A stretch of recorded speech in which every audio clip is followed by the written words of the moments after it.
pinapaliwanag ni Barzaga ang kanyang panig, pinatayan siya ng mikropono. Makikita rin na nag-uunahan ang ilang kasamahan niyang kongresista para pahintuin ang kanyang plenary speech. I wholeheartedly accept the decision of the committee, but I maintain my stance that President Marcos must be held accountable for his crimes. Too many people have died and too much money was plundered from the Filipino people for us to stand down now.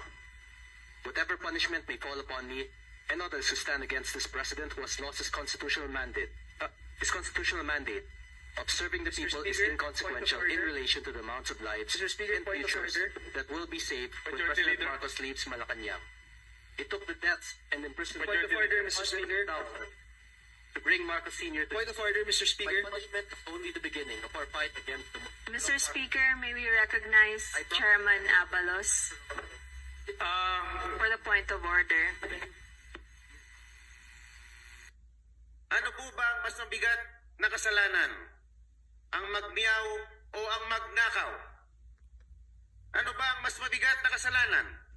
Ang mag-video at mag-selfie at mag-post ng pagkadismaya sa gobyerno ang isang batang congressman?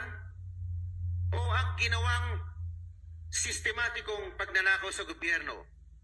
O at pagsimot sa bilyon-bilyong mga bilyon-bilyong piso sa kaban ng bayan sa pamamagitan ng mga ghost projects? Honorable Leandro Leviste is here.